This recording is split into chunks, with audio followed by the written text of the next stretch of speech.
नमस्कार दोस्तों, स्वागत है आप सबका मेरे चैनल इंग्रेडिएंट्स इनसाइड में। अगर आपने सब्सक्राइब नहीं किया है तो अभी सब्सक्राइब कर लें और बेल आइकन दबा लें ताकि कोई भी मेडिकल प्रोडक्ट की जानकारी हो आप तक सबसे पहले पहुंच सके। मेरा नाम है डीके, मैं हूं एक रिसर्चिंग फार्मासिस्ट मुंबई। रिव्यू कर रहा हूं Dermiford K5 cream. Dermiford K5 Banford company market कर रही है और क्या काम करती है वो मैं आपको बताऊंगा। डर्मीफोर्ड K5 क्रीम खाज, खुजली, इचिंग, इरिटेशन, फंगल इन्फेक्शन के लिए यूज होती है और जिनको भी खाज, खुजली, इचिंग, इरिटेशन या फंगल इन्फेक्शन का प्रॉब्लम है डॉक्टर उन्हें प्रिस्क्राइब कर सकते हैं डर्मीफोर्ड K5 क्रीम। कैसे काम करती है मैं आपको बता देता हूं। 1 2 3 4 4 दवाइयां इसमें डाली गई हैं डर्मीफोर्ड K5 क्रीम में। पहली दवाइयां नहीं 5 दवाइयां इसमें डाली गई हैं डर्मीफोर्ड K5 में।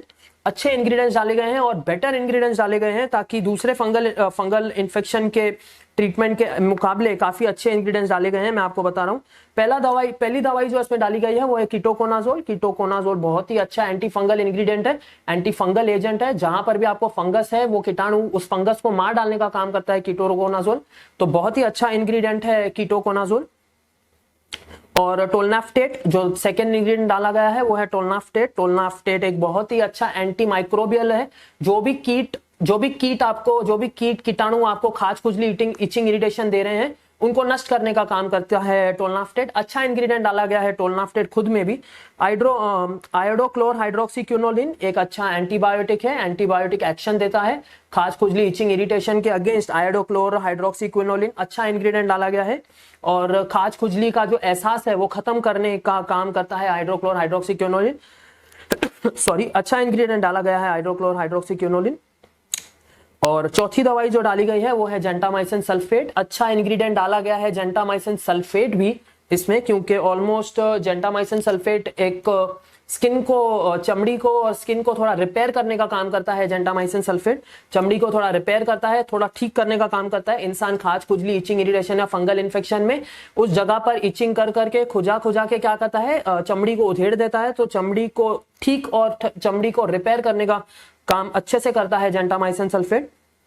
फिफ्थ इंग्रेडिएंट जो डाला गया है वो है क्लोबेटासोल प्रोपियोनेट। क्लोबेटासोल प्रोपियोनेट एक बहुत ही अच्छा इंग्रेडिएंट है, एंटीबायोटिक इंग्रेडिएंट है, बहुत ही अच्छे रिजल्ट देगा जहां पर भी आपको फंगल इन्फेक्शन है।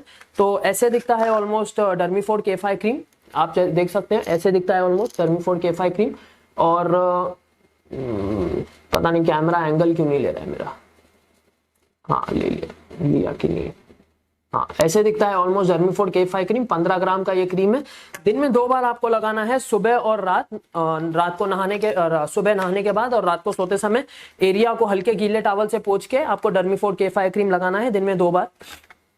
अगर आपको खाज, खुजली, इचिंग, इरिटेशन या फंगल इन्फेक्शन का प्रॉब्लम है डर्मीफोर्ड K5 क्रीम लगाइए, आपको श्योरली बहुत ही अच्छे रिजल्ट मिलेंगे। लेकिन इन बीमारियों के अगेंस्ट, खाज, खुजली, इचिंग, इरिटेशन, फंगल इन्फेक्शन के अगेंस्ट अकेला डर्मीफोर्ड K5 कारगर नहीं है। आपको और भी ट्रीटमेंट करना पड़ेगा, प्रॉपरली डॉक्टर कंसल्ट करके उनके इलाज के हिसाब से चलना पड़ेगा। डॉक्टर्स कुछ टैबलेट्स या कैप्सूल या लोशंस आपके लिए लिख सकते हैं, तो उसके हिसाब से आपको काम करना पड़ेगा। अकेला डर्मीफोर्ड K5 कारगर नहीं है आपका फंगल इन्फेक्शन ठीक करने के लिए। तो लेकिन अगर आपको फंगल इन्फेक्शन है, खाज, खुजली, इचिंग, इरिटेशन है, डर्मीफोर्ड K5 यूज कीजिए, आपको ये श्योरली बहुत ही अच्छे रिजल्ट्स देगा। लेकिन रिपीटेटिव रिजल्ट्स देगा। अगर आप और भी प्रॉपर ट्रीटमेंट नहीं ले रहे हैं तो खाज, खुजली वापस आ सकती है। तो इस बात का ध्यान रखना है कि आप प्रॉपर ट्रीटमेंट करें, सिर्फ डर्मीफोर्ड K5 के भरोसे ना बैठे। आज के लिए इतना ही दोस्तों, शुक्रिया।